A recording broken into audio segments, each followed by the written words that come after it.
नमस्कार प्रियली भाइयों, मैं अश्विनी कुमार राजपूत आप सभी लोगों का आज पुनः आज की मुलाकात के इस संस्करण में स्वागत करता हूं।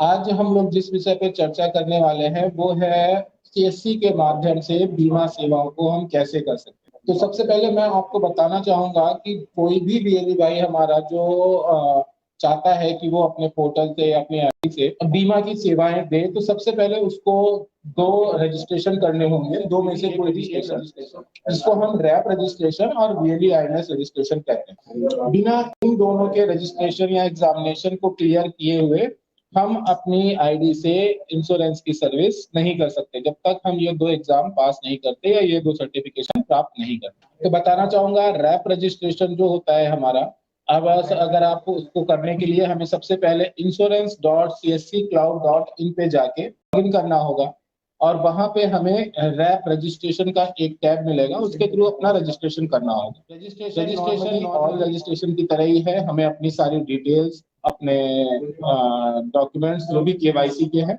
वो सारे उसमें अटैच करने होंगे और 350 रुपए की एक फीस को डिपॉजिट करना होगा। रजिस्ट्रेशन की प्रक्रिया पूरी होने के बाद आपको कुछ मॉड्यूल्स होते हैं। मॉड्यूल्स का मैं बता दूं, मॉड्यूल्स का मतलब होता है कि इंश्योरेंस के बारे में कुछ जानकारियां दी हुई होती है जिन्हें आपको पढ़ना होता है, समझना होता है कि इंश्योरेंस कैसे करते हैं, क्या क्या चीजें होती हैं।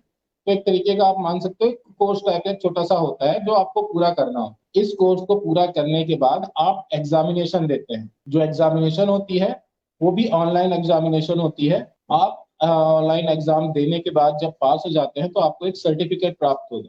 वो सर्टिफिकेट प्राप्त होने के 15 दिन के भीतर आपकी इंश्योरेंस सर्विस अपने आप आपके पोर्टल पे एक्टिव हो जाए। सेम यही प्रोसेस बीएलई आईएनएस के लिए भी होता है। बीएलई आईएनएस में हमें सारी चीजें सेम करनी होती हैं, सिर्फ और सिर्फ वहां पे फीस जो है वो 200 रुपए लगती है। छोटा सा ही अंतर है बीएलई आईएनएस और रैप में। वो ये है कि कुछ बीमा जो है वो हमें आईएनएस के थ्रू हम नहीं कर सकते, लेकिन वो रैप के थ्रू कर सकते हैं कुछ बीमे। बाकी और कोई विशेष अंतर नहीं होता है। अब मैं बता दूं कि बीमा सर्विसेज जब आपके सीएससी पोर्टल पे चालू हो जाएगी तो आप कौन कौन सा बीमा हम अपने पोर्टल से कर सकते हैं। अभी अगर देखा जाए तो हम हर तरीके के बीमा अपनी पोर्टल के माध्यम से कर रहे हैं। जो दो मेन कैटेगरी में बांटा गया है, जिनको जनरल इंश्योरेंस और लाइफ इंश्योरेंस, यानी कि सामान्य बीमा और जीवन बीमा। सामान्य बीमा में हमारा आता है हेल्थ इंश्योरेंस, स्वास्थ्य की पॉलिसियां, मोटर इंश्योरेंस, गाड़ियों का बीमा, और लाइफ इंश्योरेंस में आता है हमारा जीवन बीमा, जो कि एक ही प्रोडक्ट होता है। कंपनी हमारे पास जनरल इंश्योरेंस में बीमा करने के लिए लगभग मार्केट में जितनी भी कंपनियां हैं उनके साथ हमारा टाई अप है। वो हमारे प्लेटफॉर्म पे पोर्टल पे अवेलेबल है, आप उनके थ्रू गाड़ियों का बीमा कर सकते हैं। और लाइफ इंश्योरेंस में हमारे पास LIC जो सबसे बड़ी कंपनी है, इंडिया फर्स्ट, टाटा, कोटक, ये 4 कंपनियां हमारे साथ काम कर रही हैं। अभी मैं बता दूं कि बीमा की जो सर्विसेज है, तो अभी हमारे पास बहुत सारे बीएलई भाई इससे जुड़े भी हुए हैं और एक अच्छा कमीशन अर्न करते हैं। मेन हम देखते हैं कि हम बीमा सर्विसेज क्यों लें, किस तरीके से लें। तो मैं बताना चाहूंगा कि बीमा की सर्विस लेने से आपके इनकम का जो स्रोत है, जो दायरा है, वो बढ़ जाता है।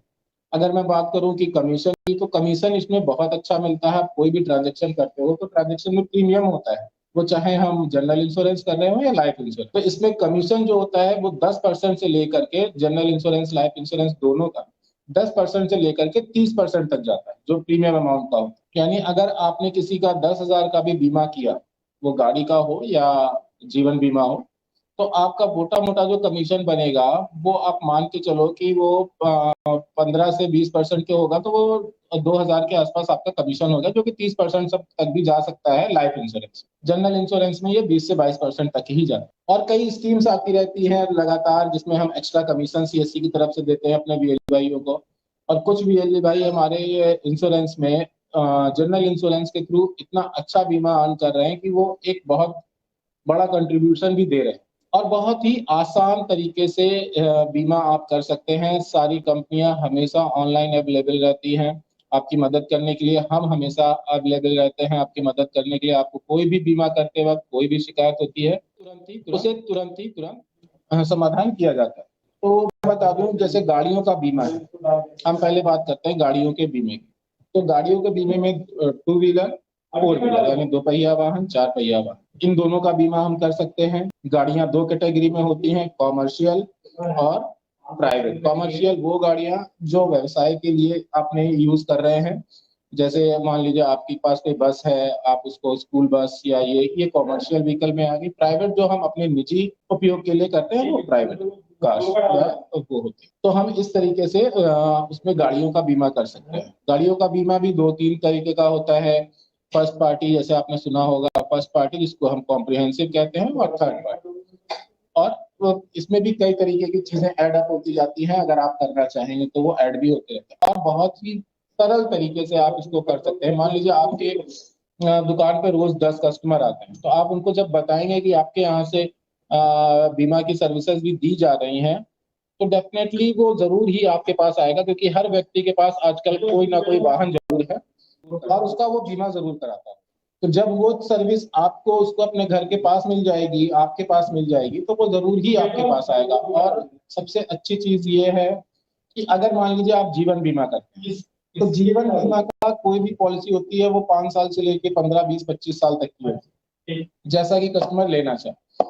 तो सबसे अच्छी चीज इसमें यह है कि एक बार आपने किसी व्यक्ति का बीमा किया, जब भी वो रिन्यूअल जमा करेगा, कभी भी करता है आने वाले टाइम में, वो जब जब उसका रिन्यूअल यानी हर साल जो प्रीमियम उसका डिसाइड करता है वो जमा करेगा, तो उसमें जो आपको कमीशन मिलना है वो आपको ही मिलेगा। वो भले आपके पास जमा करे, बैंक में जमा करे, कंपनी में जमा करे, ऑनलाइन जमा करे, किसी भी माध्यम से वो अगले अपने प्रीमियम जमा करता है, तो उन रिन्यूअल का जो कमीशन होता है वो आपको आपके पोर्टल में मिल जाता है। यानी अगर आपने एक बार किसी को बीमा दे दिया, तो इसके बाद उसका जब तक पॉलिसी चलेगी, जब तक उसके प्रीमियम चलेंगे, तो उस पर जो रिन्यूअल कमीशन होता है वो आपको प्राप्त होता रहेगा, भले वो कहीं भी पॉलिसी का प्रीमियम जमा करे। ये इसकी एक सबसे ही अच्छी चीज है। और दूसरी खास चीज ये है कि क्लेम, अगर कोई व्यक्ति आपसे बीमा लेता है, कंपनी से लेता है, तो उसे क्लेम के लिए कंपनी में जाना पड़ता है, दूर जाना पड़ता है, यहाँ वहां चक्कर काटने पड़ते हैं। बट अगर वो आपसे लेगा, आप कब उसके नजदीक हो, आपके पास कोई क्लेम आता है, आप डायरेक्ट फॉरवर्ड कर दोगे, आप हमें फॉरवर्ड कर दोगे, यहाँ से तुरंत ही उसके क्लेम का सेटलमेंट भी हो जाए। तो ये सबसे मेन चीज जो बीमा में होती है वो होती है क्लेम। और दूसरी चीज, बीमा बहुत ही गंभीर चीज है। आपको इसे जब आप करते हैं तो इसमें कुछ सावधानियां हैं जो आपको बरतनी चाहिए, जिसकी वजह से कभी कभी बहुत दिक्कत भी आ जाती है। जैसे मान लीजिए आप गाड़ियों का बीमा कर रहे हैं, किसी भी गाड़ी का बीमा कर रहे हैं, तो मैं जो लोग बीमा कर रहे हैं या जो लोग आगे सर्विस को लेंगे, तो उनको बताना चाहूंगा कि किसी भी गाड़ी का बीमा करते वक्त सबसे जरूरी है कि जो भी डिटेल्स है, जो भी जानकारी गाड़ी की आपको भरनी है, वो एकदम सही भरें। और एक बार दोबारा से उसको टैली जरूर करें कि जो भी गाड़ी की डिटेल्स आपको पेपर में दिख रही है आपने वही डाली है या कुछ गलत हो गया। कभी कभी ऐसा भी आया है देखने में प्राय कि कुछ रेलियों के द्वारा टू व्हीलर की जगह, फोर व्हीलर की जगह टू व्हीलर की पॉलिसी कर दी गई। वो गलती से हुई है, जैसे भी हुई, बट उससे आगे चल के बहुत दिक्कत आ जाती है अगर कल को कोई क्लेम उस पर रेज होता है तो ये एक साख की बात होती है। इसलिए जो भी बीमा आप करें वो एकदम सही और जेन्यून करें। कोई भी उसमें किसी भी तरीके का बदलाव या वो मत करें। अब बात करते हैं लाइफ इंश्योरेंस। लाइफ इंश्योरेंस जो है वो इस तरीके से आप सोच सकते हो कि जैसे गाड़ियों का बीमा अभी लोगों के लिए कंपलसरी है, बट लाइफ इंश्योरेंस कंपलसरी नहीं है, लेकिन ये एक बहुत ही जरूरी चीज है किसी भी व्यक्ति के लिए। अगर आप किसी को जीवन बीमा देते हैं तो वो एक सुरक्षित हो जाता है, आगे अपने फ्यूचर को सुरक्षित कर ले। और सेकंड चीज है कि जो लोग नौकरी पेशा वाले हैं, उनको अपना इनकम टैक्स देना होता है, तो उस इनकम टैक्स में बचत के लिए भी ये जीवन बीमा का वो अपना इस्तेमाल कर सकते हैं। और सेविंग, छोटी छोटी सेविंग्स को कर करके एक निश्चित रकम उसको कुछ समय के बाद प्राप्त हो जाती है।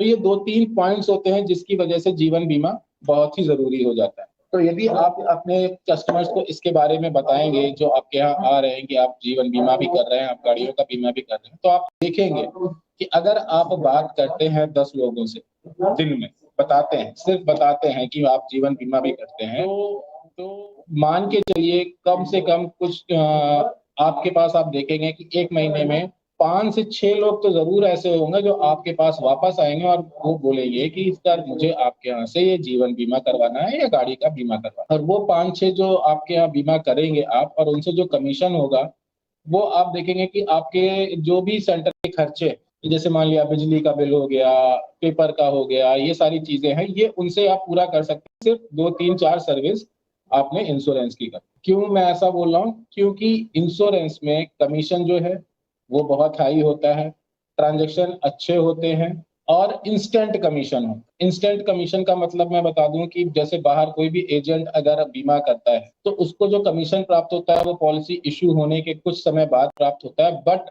सीएससी में वो कमीशन तुरंत ही मिल जाता है। यानी उसके वैलेट में जो कमीशन का अमाउंट है वो छोड़ करके ही डिडक्ट होता है। मान लीजिए आपने किसी कस्टमर का जीवन बीमा किया और उसका प्रीमियम 10,000 रुपये आ रहा है, तो और कमीशन बन रहा है 2,000 रुपये, तो आपके वैलेट से 18,000 रुपए ही कटेंगे, ना कि 20,000 रुपए जो आपका कमीशन है वो वैलेट में ही रह जाए।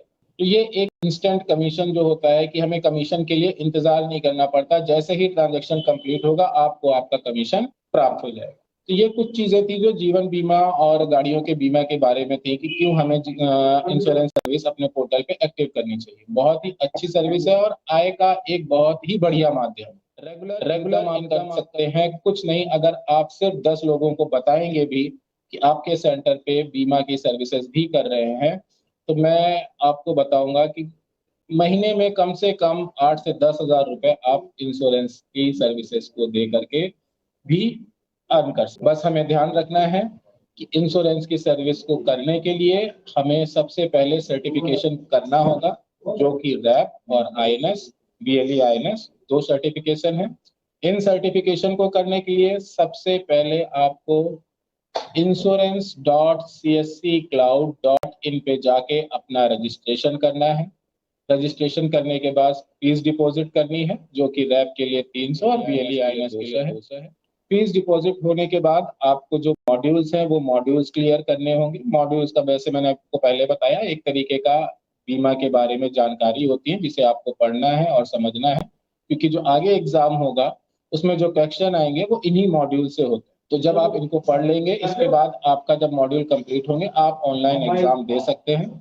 ऑनलाइन एग्जाम देने के बाद आपको सर्टिफिकेशन प्राप्त हो जाता है और सर्टिफिकेशन प्राप्त होने के 10 से 15 दिन में आपकी सर्विसेज एक्टिवेट होगी। तो इस तरीके से हम इंश्योरेंस की सर्विसेज अपने पोर्टल पे चालू कर सकते हैं। और यदि इसमें किसी बीएलई भाई को कोई दिक्कत आती है, किसी प्रकार की कोई समस्या होती है रजिस्ट्रेशन करने में या बीमा करने में, तो वो अपने जिला प्रबंधक या जिला समन्वयक या फिर हमसे डायरेक्ट कांटेक्ट भी कर सकता है, हमें मेल भी कर सकता है। मैं अपनी मेल आईडी आपको बता दे रहा हूँ, आप एक बार नोट कर लें। मेल आईडी है ashwini.rajput@csc.gov.in। किसी भी प्रकार की आपको बीमा से संबंधित जानकारी चाहिए या समस्या है तो आप इस मेल पे मेल करके प्राप्त कर सकते। तो आशा करता हूं कि आपको ये चीज क्लियर हो गई होगी कि हम इंश्योरेंस सर्विसेज को अपने पोर्टल पे किस तरीके से कर सकते हैं। और अभी मैं आप सभी लोगों को बताऊंगा कि किस तरीके से आपने ये सारी चीजें सीखी, और अगर कोई दिक्कत आती है तो प्लीज आप हमसे संपर्क करें, हम आपकी इसमें पूरी सहायता करेंगे। और आज के लिए बस इतना ही। अगले संस्करण तक के लिए मैं आप सभी लोगों से विदा चाहूंगा। आप सब लोगों ने आज के इस संस्करण में जुड़े और देखा, इसके लिए बहुत बहुत धन्यवाद।